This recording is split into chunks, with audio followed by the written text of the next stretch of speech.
Assalamualaikum warahmatullahi wabarakatuh. Yang terhormat Ibu Dr. Haida Syamsidah MPD selaku dosen mata kuliah perkembangan peserta didik. Perkenalkan, saya Andi Rahma Mutiarisma dari kelas PKK 01 Tata Busana NIM 19280400013 akan menganalisis kasus yang berjudul akibat guru meninggalkan kelasnya untuk mengajar di sekolah lain, siswa SD memukuli temannya sendiri. Baik, selanjutnya yaitu latar belakang penyebab kasus ini terjadi. Menurut pengakuan salah satu anak yang memukul, ia mengaku sakit hati dan memukuli siswi berkerudung tersebut. Ibu saya diejek, ibu saya dihina, ibu saya disamakan dengan sepatu. Kata E mengutip perkataan siswa tersebut. Peristiwa itu direkam oleh salah satu siswa dan kemudian diberikan kepada ibunya. Ibunya kemudian memberikan rekaman tersebut kepada temannya sehingga akhirnya beredar di dunia maya. Baik, selanjutnya yaitu alasan saya memilih kasus ini. Yang pertama, karena kasus bullying di Indonesia bisa dibilang cukup tinggi. Yang kedua yaitu guru yang meninggalkan kelasnya untuk mengajar di sekolah lain mungkin dikarenakan dia kekurangan jam mengajar. Namun karena tindakan inilah kelas menjadi tidak kondusif dan akhirnya terjadilah bullying tersebut. Baik, selanjutnya yaitu kronologi kejadian. Dalam video berdurasi 1 menit lebih tersebut, terlihat seorang siswi sedang terpojok di sudut ruang kelas dan dipukuli oleh 5 orang temannya. Mereka memukuli siswi yang berjilbab tersebut secara berganti-gantian. Salah satunya bahkan sempat untuk mengambil ancang-ancang untuk menendang tubuh korban. Pemukulan juga dilakukan oleh salah satu siswi perempuan lainnya. Sementara korban yang menerima pukulan hanya bisa menangis. Peristiwa tersebut terjadi saat jam pelajaran agama Islam, namun gurunya sedang mengajar di sekolah lain. Baik, selanjutnya yaitu teori-teori yang mendukung. Yang pertama yaitu teori belajar behaviorisme. Salah satunya yaitu operant conditioning oleh D.F. Skinner. Jadi, dalam operant conditioning ini terdapat 2 macam penguatan. Yang pertama, penguatan positif dan penguatan negatif. Penguatan positif yaitu respon akan meningkat apabila diikuti oleh stimulus yang menyenangkan, seperti hadiah atau pujian. Misalnya, seorang guru memuji peserta didiknya yang telah aktif dalam proses belajar mengajar, sehingga ke depannya diharapkan peserta didik tersebut akan terus aktif dalam proses belajar mengajar. Yang kedua yaitu penguatan negatif, yaitu respon akan meningkat apabila stimulus yang tidak menyenangkan itu dikurangi. Misalnya, seorang anak yang rutin belajar karena diomeli oleh ibunya. Jadi, anak yang rutin belajar ini merupakan peningkatan dari respon, sedangkan omelan ibunya merupakan stimulus yang tidak menyenangkan.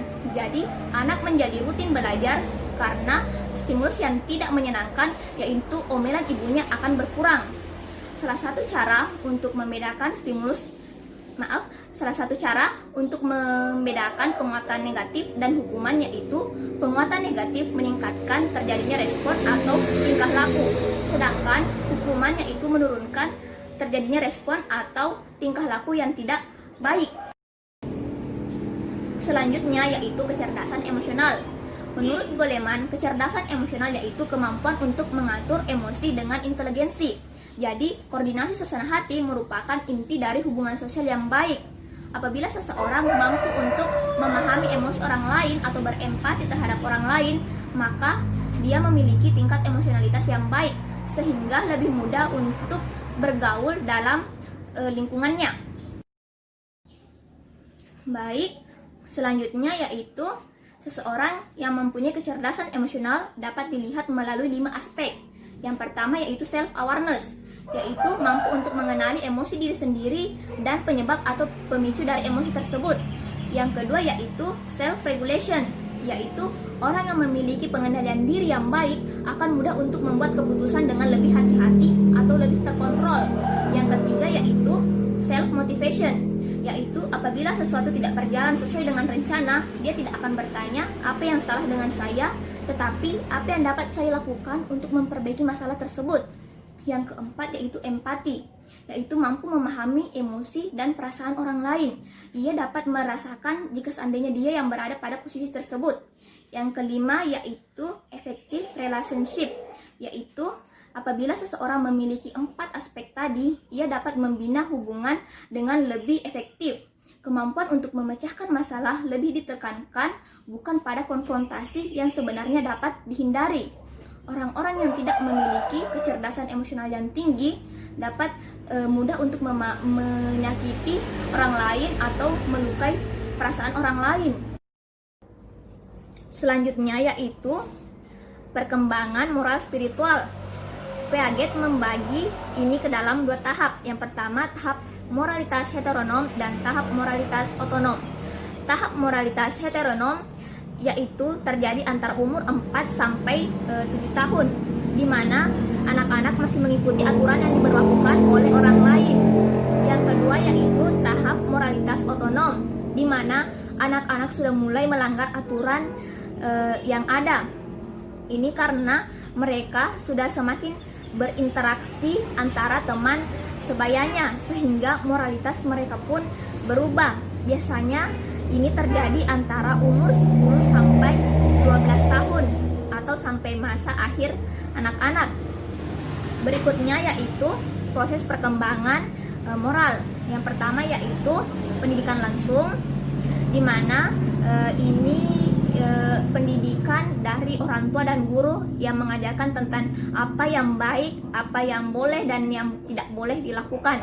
Yang kedua yaitu identifikasi, yaitu mereka mencontoh dari model-model seperti idolanya atau orang tuanya, gurunya. Yang ketiga yaitu proses coba-coba, misalnya tingkah laku yang mendatangkan pujian atau hadiah akan terus diterapkan, sementara yang mendatangkan hukuman atau omelan akan dihilangkan. Selanjutnya yaitu estimasi solusi. Yang pertama, sebagai seorang pendidik tidak hanya memberi pengajaran dan nilai kepada peserta didiknya, tetapi juga membentuk akhlak mereka agar lebih baik yang sesuai dengan nilai-nilai agama dan budaya yang ada. Berikan pemahaman mengenai etika dan moral, mengenai apa yang baik dan buruk, apa yang tidak boleh mereka lakukan, sehingga kasus-kasus seperti bullying ini dapat ditekan atau dihilangkan.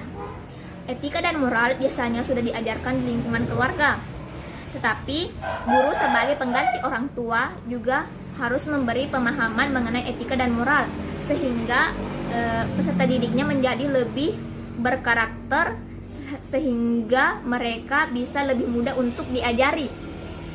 Yang kedua yaitu anak-anak biasanya hanya bercanda atau bermain-main, namun hal ini menyakiti perasaan anak lainnya, sehingga terjadilah kasus bullying ini. Jadi peran guru yaitu mencarikan solusi untuk anak yang sedang berselisih ini. Dapat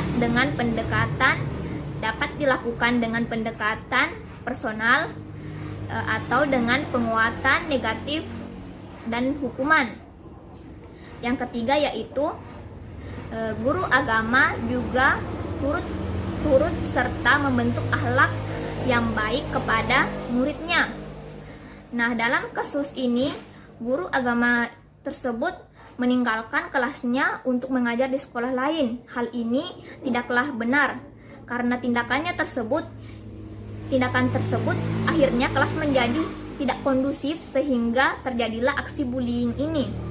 Yang terakhir yaitu apabila kenakalan anak sudah sangat parah, guru bersama dengan orang tua ikut serta untuk mencari solusi mengenai hal ini, karena orang tua tentunya juga lebih paham mengenai anak mereka. Terakhir yaitu kesimpulan. Teori belajar behaviorisme dapat diterapkan untuk mengubah perilaku anak. Dapat dilakukan dengan penguatan positif, negatif, atau hukuman. Pengaruh kecerdasan emosional terhadap tingkah laku anak, yaitu anak yang memiliki kecerdasan emosional yang baik, mudah untuk memahami emosi orang lain atau berempati pada orang lain, sehingga tidak mudah untuk melakukan hal-hal buruk seperti bersikap kasar kepada orang lain yang dapat membuat mereka dibenci oleh banyak orang. Pentingnya perkembangan moral spiritual pada anak, yaitu agar anak mampu untuk membangun hubungan yang baik dengan sesama, orang tua dan guru perlu untuk menanamkan nilai-nilai yang baik dan buruk pada mereka, dan juga menjadi contoh bagi anak, karena anak akan mudah untuk mencontoh perilaku orang dewasa yang ada di sekitarnya. Sekian yang dapat saya sampaikan. Assalamualaikum warahmatullahi wabarakatuh.